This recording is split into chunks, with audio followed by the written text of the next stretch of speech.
আমার তো মনে হয় যদি মুসলমান কোনো দেশের উপরে পারমাণবিক বোমাকেও নিক্ষেপ করে আর ওই সময় সবাই লা ইলাহা ইল্লাল্লাহ আল্লাহু আকবার বলে চিৎকার দেয়, পরমাণু ড্যাম হয়ে যাবে। লা ইলাহা ইল্লাল্লাহ আল্লাহু আকবার ক্ষমতা কি জানেন? কনস্টান্টিনোপল কিয়ামতের আগে আরেকবার জয় করা হবে, খাঁটি মুসলিমরা জয় করবে, কোনো অস্ত্র লাগবে না। ইন্নামা ক্বালু লা ইলাহা ইল্লাল্লাহ আল্লাহু আকবার, শুধু এই কালেমা দিবে, কালেমার আওয়াজের সঙ্গে সঙ্গে ওই কনস্টান্টিনোপলের চারপাশের যে ওয়াল ওটা ধসে পড়ে যাবে। এক একটা কালেমার আওয়াজ দিবে, এক একটা ওয়াল ধসে পড়বে, যেন এটা একটা কামানের শেল। আল্লাহু আকবার। তাকবীর দিতে দিতে গোটা শহর রক্ষা বাদ শেষ, তারপরে মুসলিম সৈনিকরা ঢুকে জয় করে নেবে। সহিহ মুসলিমের হাদিস, একবারে সহিহ হাদিস। আল্লাহু আকবার। প্রিয় ভাইয়েরা, তো এই জন্য এগুলি কোরআনে আছে না নাই? কোরআনে একটা আয়াত আমি পড়ি, আমি আল্লাহর কাছে দোয়া করি, আল্লাহ তুমি এই আয়াতের শক্তিটা আমাকে দাও। আল্লাহ কয় যে ওয়ালাউ আন্না কুরআনান সুয়িরাত বিহিল জিবাল, এমন কোরআন যদি একটা এমন সিনা যদি রেডি করতে পারো, এই কোরআন দিয়ে পাহাড় চালাই দিতে পারবো। এমন কোরআন, যে কোরআন দিয়ে পাহাড় কি স্থানচ্যুত করে গাড়ির মতো চালিয়ে দেয়া যাবে। আল্লাহু আকবার। কোরআন নিজে বলতেছে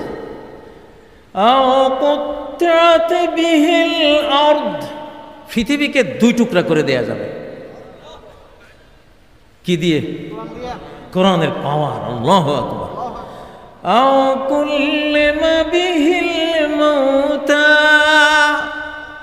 কোরআন নিয়ে গোরস্থানে গিয়া মরা মানুষের লগে কথা বলি ফেলতে পারবে। আল্লাহু আকবার। আল্লাহ এরকম সেই না, এই বাংলার জমিনে তুমি দান করো। আল্লাহ, আমাদের চারপাশে দুশ্মন, আমাদের শুধু আকাশটা খোলা। আল্লাহু আকবার। এই জন্য আল্লাহর খাস রহমত আপনাদের উপরে আছে, এই বাংলাদেশের উপরে আছে। তিনটা গুণ থাকতে হবে যদি আল্লাহর সাহায্য এবং বিজয় পেতে চান। কয়টা? তিনটা। সরকারেরও আপনাদেরও। এক নম্বর গুণ, ইসলামিক হতে হবে। কি হতে হবে? ইসলামিক হতে হবে। ইসলামিক হওয়া মানে কি? আমাদের সংবিধান আল কোরআন 104টা, আমি সেদিন বক্তৃতায় বলেছি, আপনারা হয়তো শুনেছেন অনেকেই। 104টা সংবিধান আকাশ থেকে আল্লাহ নাজিল করেছেন। তাওরাত, জাবুর, ইনজিল, কোরআনের এগুলো বড় বড়, আর ছোট আরো 100টা। এগুলি সংবিধান। এগুলি কি? সংবিধান। আপনি যদি এগুলিকে আপনি মেনে নেন, তাহলে আপনি ইসলামিক হলেন। কি হলেন? আপনি ইসলামিক হলেন। আর কত ভাই, এই পাকিস্তান নামক এই অঞ্চলটা নেওয়াই হয়েছে কোরআনের জন্য, মুসলমানের জন্য। কত সালে? 47 সালে। কিন্তু আমরা গাদ্দারি করেছি, বিশ্বাসঘাতকতা করেছি, আল্লাহর সাথে চুক্তি ভঙ্গ করেছি। এই জন্য শান্তি পেয়েছি? শান্তি পাইনি। এজন্য ইসলামী সংগঠন যেই দাওয়াত দেয় যে ভাই কোরআনের দিকে আসো, এইটা এই মানচিত্রের রক্ষা কবচ। আল্লাহর হুকুমে এটা রক্ষা করতে হবে। তাহলে এক নম্বর আমাদেরকে কি হইতে হবে? ইসলামিক হইতে হবে। আমাদের সরকারকে ইসলামিক হতে হবে। ডক্টর ইউনূস সাহেবকে ইসলামিক হইতে হবে। ওনাকে আমরা ভালোবাসি, উনি ওয়ার্ল্ড ওয়াইজ একজন স্কলার, ফেমাস, নোবেল বিজয়ী এবং অনেক বড় বুদ্ধিদীপ্ত একজন মানুষ। কিন্তু ওনার ভিতরে আলহামদুলিল্লাহ, ওনার সম্বন্ধে আমার যদ্দূর স্টাডি, আমি ওনাকে একজন মৌলানার মতন দেখি। ইউনূস সাহেবকে হয়তো মৌলানার মতো দেখি।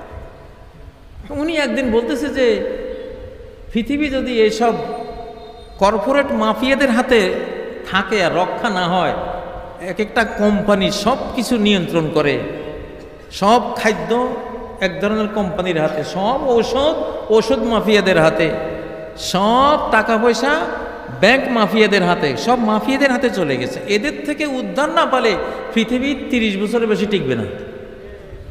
তাই বললাম যে এইটা তো উনি ওনার আক্কল জ্ঞান খরচ করে বলতেছে, এইটাই তো হাদিসেরও কথা, যে পৃথিবীর বয়স খুব একটা, মানে আমাদের মুসলিমরা আমরা পৃথিবীতে ইমাম মাহাদি ঈসা আলাইহিস সালাম সহ আমরা ধরেন 50 বছরের একটা অর্ধ শতাব্দীর একটা সোনালী অধ্যায় আমরা পাবো ইনশাআল্লাহ।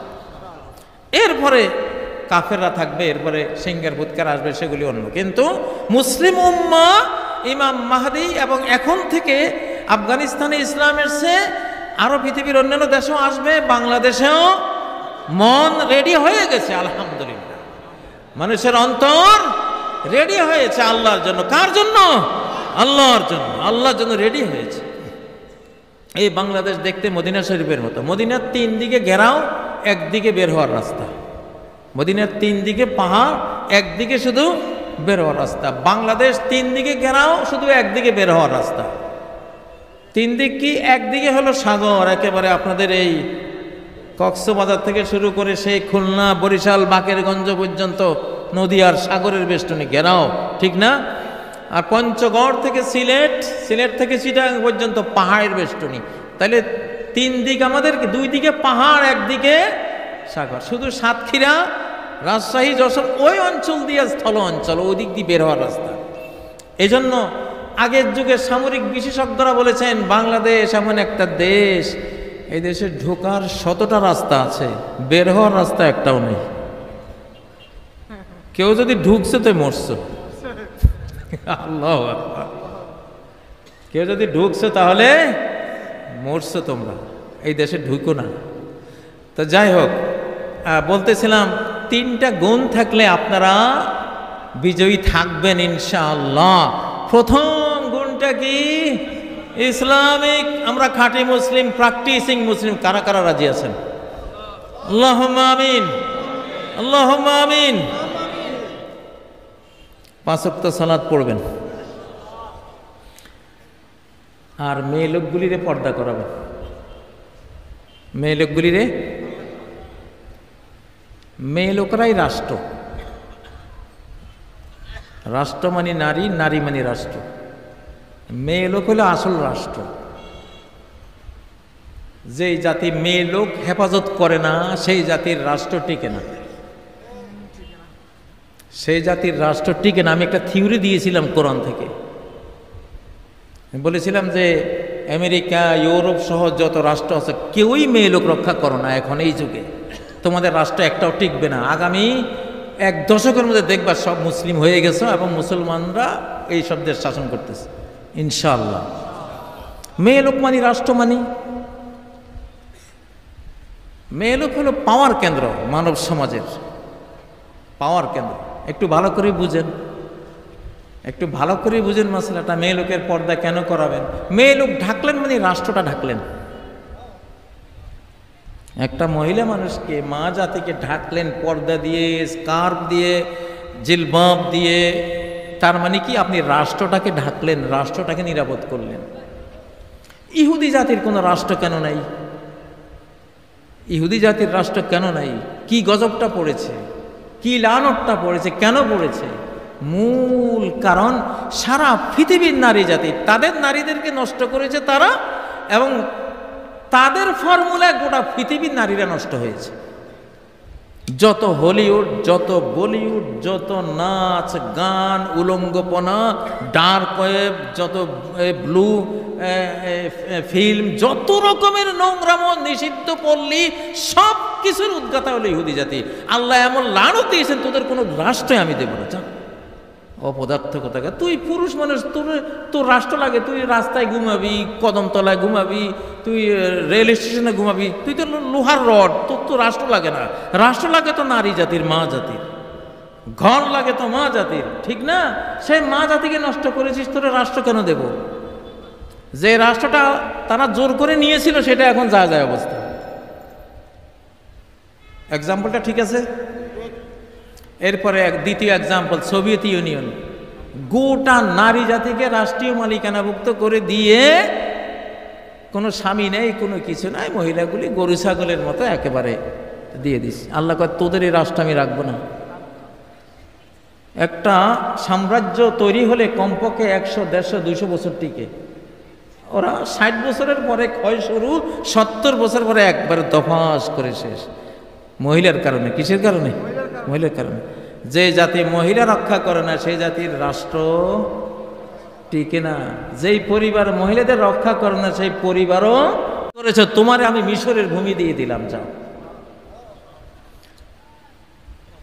জুলাইখার পরীক্ষায় ইউসুফ আলাইহিস সালাম পাশ করে মিশরের আজিজ হয়েছিলেন। সুবহানাল্লাহ। বাংলাদেশে 1975 সালে ডালিমের স্ত্রীর উপর অত্যাচার করে এবং আরও অনেক মানুষের নারীদের সম্ভ্রম নষ্ট করে যে শাসক পরিবারটা ছিল একেবারে সমূলে ধ্বংস হয়ে গেছিল। এক্সাম্পলটা বনে কিনা? বনে। আর এই যে এটা হলো ভিতরের কারণ। বাবারে, কোরআন যত পড়বেন তত ভিতরের কারণগুলি বুঝবেন, আর কম পড়লে ভাষাগুলি বুঝবেন। এই যে 2024 সালে যে এইভাবে নিপাত হলো, এটারও মূল কারণ নারীদের উপরে অত্যাচার। প্রত্যেকটা অফিসে গোপন রুম, প্রত্যেকটা অফিসে গোপন রুম। তাদের আমলে ধর্ষণের সেঞ্চুরি হয়, ঠিক নয় কি? কোন নারীরা তাদের সম্ভ্রম নিয়ে তারা বিশ্ববিদ্যালয়ে কোথাও হিজাব নিয়ে তারা নিরাপদ থাকতে পারেনি। আল্লাহ এমন ঘৃণা করেছেন। আমি তো এই জন্য বলি যে এই চরিত্র যাদের হয়েছে, ইনশাআল্লাহ আগামী 50-60 বছরে আর তোমরা ক্ষমতা চিন্তা করো না, গেছো। আল্লাহ এতটা ঘৃণা করেন এটাকে। এই জন্য বলছি আপনারা নারীদেরকে যত বেশি হেফাজত করবেন, আগামী দিনে 7 মহাদেশের রাজত্ব মুসলিম জাতি পেয়ে যাবে। কেন পাবে? এরাই একমাত্র নারীদেরকে হেফাজত করে। নারীদের সূরার মধ্যেই আল্লাহ তাআলা আমাদের সাম্রাজ্যের কথা বলেছেন। সূরা নিসা 54 নম্বর আয়াত, ফাকাদ আতাইনা আলা ইব্রাহিমাল কিতাবা ওয়াল হিকমাহ ওয়া আতাইনাহুম মুলকান আযীমা। আল্লাহু আকবার। সূরা নিসা 54 নম্বর আয়াত, নারীদের সূরা, মা বোনদের সূরা। এই সূরার মধ্যে আল্লাহ কি বললেন? আমি ইব্রাহিম ফ্যামিলি, যারা নারীদের হেফাজত করার ফ্যামিলি, নারী জাতির হিজাবের যারা প্রবর্তক পৃথিবীতে, আমি তাদেরকে কোরআন দিয়েছি, হাদিস দিয়েছি। আর কি দিয়েছি? এই কোরআন হাদিস কোথায় চর্চা করবে, কোথায় বাস্তবায়ন করবে? একটা ভূমি লাগবে না? মুলকান আযীমা, বিরাট সাম্রাজ্য, অর্ধ পৃথিবীর সাম্রাজ্য আমি গিফট করেছি আমার খলিল, আমার বন্ধু ইব্রাহিম পরিবারকে। আল্লাহু আকবার। কোন সূরার আয়াত? সূরা নিসার আয়াত। সূরা নূরের একটা আয়াত নেন, লা ইস্তাখলিফান্নাহুম ফিল আরদ। ঈমানদার সৎকর্মপরায়ণদেরকে গোটা বিশ্বের খেলাফত দেবে। কোন সূরার আয়াত? সূরা নূরের মধ্যে কি আছে? শুরুতে জিনাকারে নির্বিচার, ঠিক না? নারীর বিরুদ্ধে জিনার অপবাদ দিয়েছে, তারাই বিচার করো।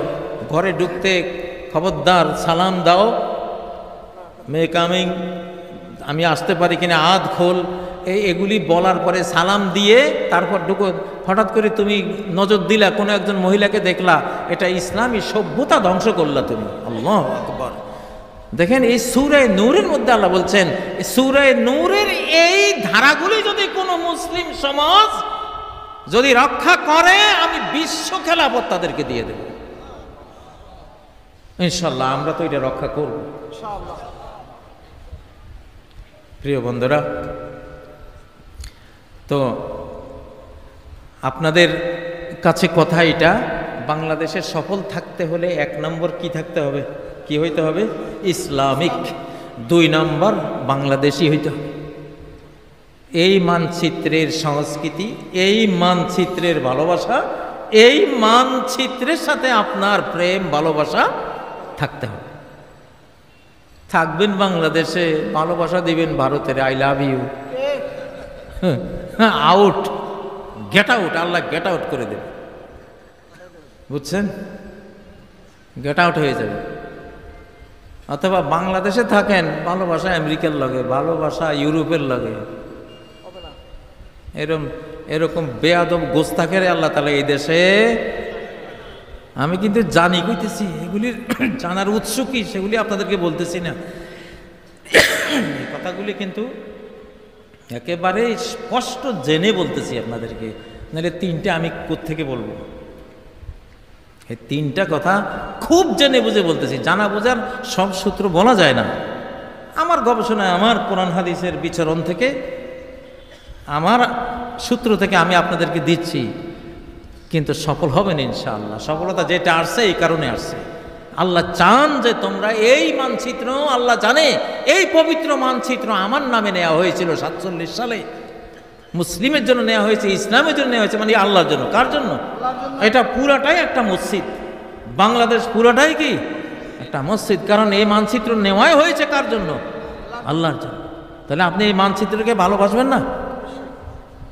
অবশ্যই ভালোবাসবেন। আমি এই দেশে, আমি বাংলাদেশে এত সকাল ঢুকতাম না, আমি ঢুকতাম আরো অনেক পরে। আমি ঢুকছি যখন দেখলাম দেশের ঝুঁকি বাড়ছে, অনেক ঝুঁকি, অনেক ষড়যন্ত্র হচ্ছে, এই জন্য ঢুকছি। নিরাপদ হয়েছে এই জন্য ঢুকছি এটা না, বিপদ বুঝেই দেশে আসছে, যে বিপদ আসতেছে, দেশবাসীর সাথে থাকতে হবে। সত্যি কথা, আমি এই জন্য আসছি। আমি বিপদের সময়ের কর্মী, আমি সুখের সময়ের কর্মী না। সুখের সময় আমি নিরীহ থাকি, নর্মাল কাজ করে। কিন্তু যদি বিপদ, কেউ যদি বিপদ সৃষ্টি করেছে, তো আমার মতো আলেকজান্ডার দ্য গ্রেট এ পৃথিবীতে নাই আর। আলহামদুলিল্লাহ, আমি বিপদে পড়লে যে আমি কি জিনিস সেটা আমার আল্লাহ জানে। এটা শুধু দুই একটা ঘটনা, আমার অতীত ইতিহাসটা এরকম। এটা বাঙালির স্বভাব, এটা ডিফেন্সিভ জাতি, কিন্তু যদি আক্রান্ত হয় সব রয়্যাল বেঙ্গল টাইগার। সুন্দরবনের দিকে আন্দাজে পা দিও না। এই বাংলাদেশ পুরোটাই ম্যানগ্রোভ, সুন্দরবন। এটার ভিতরে কি থাকে? Royal Bengal tiger. আমি যে কথাটা বলতেছি যে বিপদে পড়লে কি পরিমাণ সাহস যে আল্লাহ নাজিল করে, এটা আল্লাহ ছাড়া কেউ জানে না। এটা শুধু আমার তো না, এটা আপনাদের ভিতরে আছে। আমি জাগাই দিতেছি আর কি, নিজের কথা কয়ে আপনাদেরকে জাগাইতেছি। ভয় পাবেন না, ভয় শেষ, ভয় পাবেন না। ইব্রাহিম আলাইহিস সালাম বলতেছেন, কাইফা আখাফু মা আশরাকতুম, তোমরা যে আমারে ভয় দেখাও তোমাদের দেব দেবীর, তোমাদের মাবুদদের, এটা সেটা, কেমনে ভয় পাইতাম কত? আমি তো, ভয় তো আসে না ভাই, আমার ভয়টা শিখাও না। কাইফা আঁকাব, আমি ভয় করতাম কেমনে তোরা আমারে কো? আমি জানি এদের কাছে কিছুই নেই, আমি কুড়াল মাইরা সব শেষ করি ফেলাইলাম তোদের। আচ্ছা, যিনি মহাপ্রভু তিনি এবার দাস, ওইটা কেমন কথা? উনি দাস আবার উনি মহাপ্রভু, আস্তাগফিরুল্লাহ। এই দুই কালেমার মধ্যে, দুই কথার মধ্যে একটা তো মিথ্যা আর একটা সত্য। কোনটা সত্য? দাসটা সত্য, দাসটা কি সত্য। সত্যের দলিল আছে না নাই? ইন কুল্লু মান ফিস সামাওয়াতি ওয়াল আরদি ইল্লা আতির রহমানি আবদা। আসমান জমিনের যত সৃষ্টি আছে রহমানের কাছে সবাই দাস, দাস হয়ে আসতে বাধ্য। আল্লাহু আকবার। তুই কি মহাপ্রভু হইলি? তোরে পুলিশে হ্যান্ডকাপ লাগা, এটা একটা মহাপ্রভু হইল? এমন নাম, নিকৃষ্ট নাম। আখনাউল আসমায়ে ইনদাল্লাহ শাহানশাহ, যে নিজেকে শাহানশাহ নাম রাখে, মহাপ্রভু। শাহানশাহ বাংলা তর্জমা করলে অনেকটা মহাপ্রভু, রাজাদিরাজ, মহাপ্রভু, আল্লাহ। এটা নিকৃষ্ট একটা নাম, আস্তাগফিরুল্লাহ। তো এইসব নাম আসলে আল্লাহ তাদের হেদায়েত করেন। প্রিয় বন্ধুরা, তো 2 নম্বর কথা কি বলছি সফলতার জন্য? 1 নম্বর ইসলামিক হতে হবে। বাংলাদেশি হলে বাংলার মাটি আপনাকে কবুল করে নেবে ইনশাআল্লাহ। বাংলাদেশকে ভালোবাসবেন, বাংলাদেশের মাটি, বাংলাদেশের গাছগাছালি, পাক পাখালিকে ভালোবাসবেন, বাংলাদেশের মানুষগুলিকে ভালোবাসবেন, বাংলাদেশের খাদ্য যা আল্লাহ দিয়েছেন আমরা সব কিছুকে ভালোবাসবো ইনশাআল্লাহ। ঠিক না? এই দেশের মাটি অনেক ভালো, এই দেশের মানুষ অনেক ভালো। সারা বিশ্বের বুকে সর্বাধিক ইন্টেলেকচুয়াল জাতিগুলির মধ্যে একটা জাতি হলো বাঙালি জাতি, বাংলাদেশি জাতি। বুদ্ধিমান কি জাতি? বুদ্ধিমান। বুদ্ধি দিয়ে লড়াই করব। কি দিয়া? বুদ্ধি দিয়ে লড়াই করব। কেউ আমাদেরকে মারতে আসলে এমন ড্রোন ছেড়ে দেব, ড্রোন ছেড়ে দিয়ে এসে ঘরে ঘুমাবো, ড্রোনের কাজ ড্রোনে করব। আমি যদি মাথায় বোঝা নেই কদ্দুর নিতে পারবো? 2 মণ, সর্বোচ্চ নিলে 2 মণ। আর বুদ্ধি দিয়ে যদি বোঝাটা নেই তাহলে 10 লক্ষ টনের একটা মাদার ট্যাঙ্ক বানাই দিলাম, সাগরে বসাই দিলাম। বুদ্ধি দিয়া। কি দিয়া? বুদ্ধি দিয়া। তাহলে দেহ দিয়ে টানলাম 2 মণ আর বুদ্ধি দিয়ে টানলাম 10 লক্ষ টন। এই বাঙালি জাতি হলো বুদ্ধির জাতি। ঠিক না বে ঠিক? বুদ্ধি দিয়ে যুদ্ধ করব, আমাদের সাথে লাগলে খবর আছে ইনশাআল্লাহ। ইতিহাসে যে রাক্ষসের কথা বলি, রাক্ষস আসলে আর কিছু নয়, বাঙালি জাতি। এরা আর্যদেরকে মাত্র রাতের বেলায় এমন আক্রমণ করতো, আক্রমণ করে উদাও কেউ নেই। তো ওরা বলতে এগুলি কি কি কিসে আসে আমাদেরকে সর্বনাশ করে। তো এদের ঠাকুরেরা কইছে এটা রাক্ষস জাতীয় একটা প্রাণী, আসলে বাঙালি। যারা দেহে ছোট হয় এরা বুদ্ধিতে বড় হয়, দেহে ছোট বুদ্ধিতে এরা কি হয়? বড় হয়। এই জাতিটা সেই জাতি, অনেক বুদ্ধিমান, অনেক ইন্টেলেকচুয়াল জাতি। গোটা আরব বিশ্বকে চালাকি শিখাইছে এরা গিয়া। আরবরা খুব বুলাবালা ছিল, চালাক ছিল না। ওরা লাখ লাখ রিয়াল দিয়ে দিত সামান্য সামান্য কাজ। এই বাঙালিগুলি ওখানে গিয়া যেটা 1 লাখ রিয়াল দিয়ে ওরা করতো, কয় স্যার আমারও তো 5,000 দিলে আমি করে দেব। তাই নাকি? তার এটা ওরা শিখছে না? কিন্তু 5,000 টাকা দিয়ে এটা করা যায়, তাহলে আমি 1 লাখ কেন দেব? এগুলি হতে হতে এরা এমন উস্তাদি করেছে, এখন এরাই ঠকতেছে ওখানে গিয়া। অনেক বুদ্ধিমান জাতি আমাদের ইনশাআল্লাহ। এই বুদ্ধি আমরা আল্লাহর কোরআনের দিকে লাগাবো। আমাদের মোল্লা দৌফেয়াজার কথা জানেন না? বাঙালি মোল্লা দৌফেয়াজা আকবরের নবরত্নের এক রত্ন। কেমন বুদ্ধিমান! আকবর একদিন বলতেছে, এই মোল্লা, এই পুকুরে কয় পেয়ালা পানি আছে যদি বলতে না পারিস গর্দান যাবে। এটা একটা কথা হইলো? মাথা চুলকি বলতেছে, পেয়ালাটা যদি পুকুরের সমান হয় তাহলে 1 পেয়ালা, পেয়ালাটা যদি পুকুরের অর্ধেক হয় তাইলে 2 পেয়ালা, পেয়ালাটা যদি পুকুরের 4 ভাগের 1 ভাগ হয় তাইলে।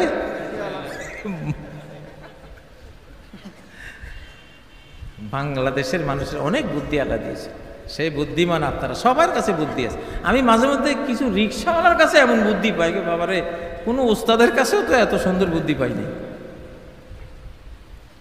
মোল্লা দোফায়াজাকে একবার ওনার বাদশা বলতেছে, পৃথিবীর মাঝখান কোথায়? হয় বলবা, নাহলে তোমার রত্নগিরি শেষ। তো গরু একটা বাঁধা ছিল, গরুর খুঁটার উপরে দাঁড়ায় কইতেছে এইটাই পৃথিবীর মাঝখান। বিশ্বাস না হলে আপনি মাপি দেখ। আল্লাহ, বুদ্ধি দিয়ে খারাপ বিক্রি করতে পারে এইরকম জাতি এই বাংলাদেশের মধ্যেই আল্লাহ রাখছে সবচেয়ে বেশি। তো এই বুদ্ধিটা কাজে লাগাবেন, বাংলাদেশি হবেন ইনশাআল্লাহ। বাংলাদেশে এখন একটা উত্থান আল্লাহ দিয়েছেন, আল্লাহর একটা রহমতের নজর। তিনি এই মজলুম জাতি, হাজার হাজার বছর থেকে মজলুম, হিন্দি ভাষীরা জুলুম করেছে, উর্দু ভাষীরা জুলুম করেছে, এবার আমাদের সময় আলহামদুলিল্লাহ। 3 নম্বর কথা, বাংলা ভাষী হতে হবে, বাংলা ভাষী হতে হবে। দুনিয়ার সব নবী রাসূলুল্লাহ মায়ের ভাষায় এসেছে। সূরা ইব্রাহিমের 4 নম্বর আয়াত, ইল্লা বিলিসানি কওমি, কোন নবী রাসূল মাতৃভাষা ছাড়া আমি দেই নাই। আপনি যদি পানি বলেন, পানিটা আপনার ব্রেন বুঝে নেবে প্রথম ছোটেই, বলার সাথে সাথে বুঝবে। যদি ওয়াটার বলেন, এই শব্দটা ব্রেনে গিয়ে আগে ট্রান্সলেট হবে, ইংরেজি থেকে বাংলায় ট্রান্সলেট হবে, তারপরে বুঝবেন। সেকেন্ড পর্যায়ে বুঝবেন, ফার্স্ট পর্যায়ে আপনি বুঝবেন না, তাহলে সময় লাগলো না বেশি? মাতৃভাষা হলো মাতৃদুগ্ধ, মায়ের দুধের যেমন কোনো বিকল্প নাই পৃথিবীতে, মাতৃভাষারও কোনো বিকল্প নাই। এই মায়ের ভাষায় এই জাতিটাকে বুঝাবেন। আজকাল আমাদের ভদ্রলোকেরা কি একটা হীনমন্যতা বুকে, ইংরেজি না করলে মনে করে আমার মানুষ অশিক্ষিত মনে করুন, বাংলা কয় অর্ধেক ইংরেজি। আমাদের পাবলিক বুঝে? আমরা একটু কঠিন বাংলা বললে পাবলিক বুঝে না, নর্মাল পাবলিকরা বুঝে না। রংপুরে আমার এক মক্তবে বিরাট গন্ডগোল, মক্তবের ওস্তাদদেরকে মানে মারার অবস্থা হয়ে গেছে। চা দোকানে টক অফ দ্য টাউন একটা মাসালা, সুবহানাকা আল্লাহুম্মা নাকি সুবহানাকা আল্লাহুম্মা, কোনটা শুদ্ধ? এখন ওরা কয় আচ্ছা সুবহানাকা আল্লাহুম্মা, এই কাল্লাহুম্মা কি রে? তো ওরা মনে করে এরা আল্লাহ শব্দটাকে এরা ওইভাবে বলতেছে, কাল্লাহুম্মা। তো কাল্লাহুম্মা কি? তো ওরা পড়ায় উত্তরবঙ্গে সুবহানাকা আল্লাহুম্মা, কিন্তু আরবি গ্রামারে এটা ভুল। আরবি গ্রামারে আল্লাহ শব্দের আগে যদি, আল্লাহতে জবর আগেও জবর আসছে তাই না, তাহলে এখানে আলিফটা চলে যায় সুবহানাকাল্লাহুম্মা, সুবহানাকাল্লাহুম্মা। এটাই তো আরবি গ্রামারের শুদ্ধ, কোরআনেও এটাই শুদ্ধ। এই আয়াতটা সূরা রাদের মধ্যে আছে। পরে আমরা কারি সুদাই সহ বিভিন্ন বড় বড় কারিদের কেরাত শুনেলাম। কেরাত শোনাবার পরে আমাদের ওস্তাদরা মায়ের খাওয়া থেকে বাঁচছে। ওরা বলতেছে কি কয়, এরা ইহুদি হবে, এরা আল্লাহুম্মারে কাল্লাহুম্মা কয়, এরা কোনো মুসলমানই না। কত সরল দেখেন আমাদের। এখন এইসব পাবলিকের কাছে আপনি যদি বোমবাস্টিং ইংরেজি শব্দ দিয়ে আপনি ওয়াজ শুরু করে দেন, এরা বুঝবে? হ্যাঁ, এই জন্য এই জাতিকে জাগাইতে হবে তার মায়ের ভাষা দিয়ে। তাহলে এই তিনটা বলে আমি আমার বক্তব্যটা শেষ করব। আপনাদের পরবর্তী যিনি আসবেন ওনাকে দেন। আসলে ইন্টেলেকচুয়াল কিছু বুদ্ধিমত্তার ওয়াজগুলি গভীর রাতে করলে ব্রেইনে খেতে চায় না। এখন হয়েছে আলহামদুলিল্লাহ। তিনটা কি ইসলামিক হইতে হবে, বাংলাদেশি হইতে হবে, আপনাকে বাংলা ভাষী হতে হবে। মায়ের ভাষায় আপনাকে এই জাতির কাছে ইসলাম, দিনের মূল মেথড, মূল যে মর্ম কথা, এগুলি তার মায়ের ভাষায় জাতিকে বোঝাতে হবে ইনশাআল্লাহ। তাহলে এই যে আজকে যারা এই আয়োজনটা করেছেন তারা তো এটাই করেন, আমি জানি, এটা জানি কিনা। আমি ওই ওয়াজটা এই জন্য করেছি যে অনেকেই দেখি টকশোতে আসে, বিভিন্ন বক্তৃতায় আসে, শুধু ইংরেজি কথা, শুধু ইংরেজি। আরে বাবারে, তোমরা এতই একবারে তুমি ইংরেজি জানো, এটা এত বুঝাবার দরকার আছে? তুমি আরবি পারো কিনা ওইটা দেখো।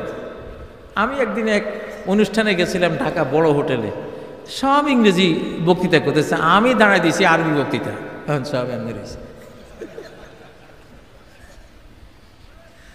তোমাদের এই ইংরেজি পড়ো, ইংরেজি জানো, বাট তুমি বাংলা ভাষাই মানুষের কাছে ইংরেজি কেন তুমি বলবা? ইংরেজরা বলে আমেরিকা। আমি বিল গেটসের যেই মাইক্রোসফট কোম্পানির কম্পিউটার অপারেটর ছিলেন এক বাঙালি, অনেক বৃদ্ধ, উনি জেলখানায় আমার সাথে ছিলেন। আমি এই কোরআনের ইংলিশ অনুবাদটা ওনার সাথে 2 বার শেষ করেছি। তো উনি আমাকে বলছে, ওরা তো আমাদের দেশে ইংরেজিরে আমরা যত গুরুত্ব দিই ওরা তো এত গুরুত্ব দেয় না। ওরা কয় যে বুঝটাই তো আসল। আমি কি মর্মটা বলতে চাই, কি সায়েন্সটা বলতে চাই, ওইটা যদি সে বুঝতেই না পারে আমি ইংরেজি বলে লাভ কি? আমি সে কিভাবে বুঝতে পারে তার ভাষায় তার মতো করে বুঝিয়ে দেয়া, এটাই কৃতিত্ব, এটাই হলো বিজ্ঞান। তা এর অতিমাত্রিক এভাবে মাতৃভাষাকে এইভাবে অ্যাবাউট করা এটা উচিত না। তো আল্লাহ তাআলা আমাদেরকে এই 3টা গুণ, ইসলামিক হওয়া, বাংলাদেশি হওয়া, বাংলা ভাষী হওয়া, আর শেষ আরেকটা কথা বলি, আপনাদের নিজের জীবন রক্ষার জন্য আন্দোলন করবেন, স্বাধীনতার আন্দোলন, বাস, অখণ্ডতার আন্দোলন চাই। আমার ধর্ম আমার সাথে থাকবে, আমার কোরআন আমার সাথে আছে, এটা কি বলতে হবে? কোরআন চাই, এটা তো আছে, বাট আমার আন্দোলনের হেডলাইন, শিরোনাম স্বাধীনতা, অখণ্ডতা রক্ষা। দেখেন মুদি দোকানে সবাই যায়, ডায়মন্ডের দোকানে কয়জন যায়? শতকরা হাজারে কয়জন? হাজারে কয়েকজন যায়। তো ধর্মের দোকানটা হলো ডায়মন্ডের দোকান। ধর্মের দোকানটা হলো কি, এটা সবাই তো বুঝে না। শতকরা 15 জন 20 জনে বুঝে, এটা ইসলামী দেশ, মুসলিম দেশ হিসাবে 15-20 জনে বুঝে। এটা ডায়মন্ডের দোকান। আপনাকে দিতে হবে মুদি দোকান। মুদি দোকানে আইনা পরে ডায়মন্ডের গল্প করবে। এই বুদ্ধিটা দিয়েছেন আল্লামা ইবনে খালদুন তার আল মুকাদ্দিমা বইতে, যে আপনি যদি শুরুতেই ধর্মের কথা বলেন তো পৃথিবীর কয়জন মানুষ ধর্মের মর্ম বুঝে? আপনাকে আগে আনতে হবে নবীজি আল আমিন হয়েছেন যেভাবে, ইন্নাকা লা তাসিলুর রাহিমা, সকল আত্মীয়ের কার কি লাগে আপনি পৌঁছাই দিচ্ছেন। অতাহমিলুল কাল্লা, সমাজে কে পঙ্গু আছে, অথর্ব আছে, অন্ধ আছে, অটিস্টিক আছে, আপনি তার ঠিকানা আপনার কাছে, তার কাছে তার খাবার দাবার সব আপনি পৌঁছাচ্ছেন। অতাকসিবুল মাদুম, সমাজে কার চাকরি নাই, ব্যবসা নাই, রুজি রোজগার নাই, তার আপনি রুজি রোজগার করে তার ঘরে পৌঁছে দিচ্ছেন। আল্লাহু আকবার। অতাকরিদ দাইব, কেউ অতিথি হয়ে আসলে তার মেহমানদারি অকাতারে করছেন। উনি আগে কি রাসূল হয়েছেন না আল আমিন হয়েছেন? আল আমিন হয়েছেন কি দিয়ে? সেবা দিয়ে। আল আমিন হয়েছেন কি দিয়ে? সেবা দিয়ে। আর আন নবী আর রাসূল হয়েছেন কি দিয়ে? জ্ঞান দিয়ে। কি দিয়ে? জ্ঞান দিয়ে। ওটা 2 নম্বরে আসবে। ওটা কি 2 নম্বরে আসবে, কিন্তু ওটা গুরুত্ব বেশি। But number 2। নামাজের গুরুত্ব বেশি না ওযুর গুরুত্ব বেশি? নামাজের গুরুত্ব বেশি, বাট নামাজটা 2 নম্বরে আসবে, ওযুটা 1 নম্বরে। সিরিয়ালে ওযুটা আগে। তো আপনাদের এই আন্দোলন, এটা অত্যন্ত জরুরি যে আপনারা বলবেন স্বাধীনতা অখণ্ডতা রক্ষার আন্দোলন।